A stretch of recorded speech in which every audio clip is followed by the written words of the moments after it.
मोर एतिकी खाली अनुरोध जे चाषी हसिले ओडिशा हसिबो, चाषी कांदिले ओडिशा कांदिबो। खुशी हेली, धन्यवाद देवी जे चीफ सेक्रेटरी एते गुरुत्वर सहित 2 दिन तले गोटे या ऊपर रिव्यू कले। रिव्यू करी से कहले जे सबु जिलापाल मानकर निकट रे मीटिंग हेतिला एवं सेथिरे भी निश्चित भाव में यही गोटे एजेंडा आलोचना हेतिबो। वर्तमान जो परिस्थिति चिंताजनक परिस्थिति सृष्टि हेछि जे ग्राउंड रियलिटी स्टेट हेडक्वार्टर जानिबा दरकार। मो कोनोसी प्रकार समालोचना करूना ही कहा कि सरकार को कोनोसी क्षेत्र रे, किंतु ग्राउंड रियलिटी को हमें जीवा दरकार जे वर्तमान पर्यंत कोनोसी जगह रे मंडी आज जो सरकार काली मंत्री कहिथिले तांको कथारु जना पडुथिला जे राज्य रे आज 25 तारिख रु आरंभ हबो बोली, किंतु मु जा बुझिली कोनोसी जगह रे मंडी आरंभ हबो कोन वर्तमान पर्यंत टोकन इश्यू हुई नहीं। कलाहांडी अपड़ा रे टोकन मध्य इश्यू हुई नहीं। एफसीआई सामने रे जाइकरी गाड़ी 2 दिन 3 दिन पर्यंत चाउल अनलोड होने गोदाम रे गाड़ी छिड़ा होकर रही जाउछि। मिलर्स माने कांदुचंती जे हमर चाउल जदि न उठा गले धान रखिया पे जगह नहीं। तो ये रियलिटी गुडा को टिके माने प्रति सरकार गुरुत्व देवा दरकार। सरकार धन्यवाद जे 850 टंका बोनस देइचंती, किंतु बोनस रो लाभ केमती मिलिबो चाषी को। चाषी तो आरंभ कर देलेनी, जो माने छोटो चाषी गरीब चाषी जो माने से मानकर तो अंडर रेट रे सेल से माने दे सारलेनी दलाल मान को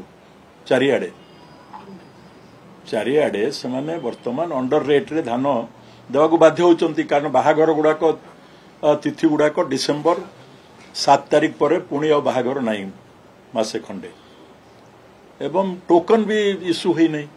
तो मोर अनुरोध सरकार को बारंबार हाथ जोड़ी जे भाई चाषी आमे गोटे कृषि प्रधान राज्य रे अछु, चाषी शुड बी आवर प्रायोरिटी। आपण चाषी को सबु सुविधा देइचंती, बोनस देइचंती, सबु कथा ठीक अछि, किंतु दया करी शीघ्र वार फुटिंग रे ये जो बात्या आछि ए अवस्था रे काली जदि धान से कथा भी स्पष्ट कर दियंतु चाषी मान को मनरु जे मिलर माने छोइबे नहीं धान जते बेले ओदा ही जीवो, मिलर माने ताकू टच भी करिवे नहीं एवं एफसीआई तो जमा सेटा को ग्रहण करिवो नहीं। सेइथिपाई मध्य केंद्र सरकार सांगरे आलोचना करनियंतु।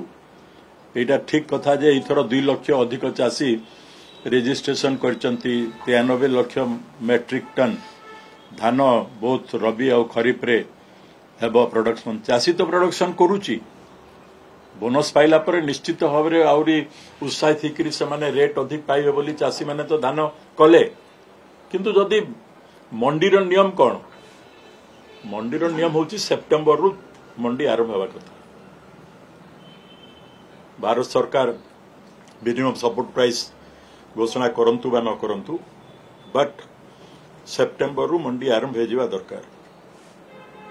वर्तमान मार्च 31 पर्यंत हेबो बोली चीफ सेक्रेटरी कहते धान किणा जीव। मार्च 3 मास भितर 4 मास रे 93 लाख क्विंटल रो कैपेसिटी सबु कथा को प्रैक्टिकली आखि आगे रखिक ये व्यवस्था करवा दरकार।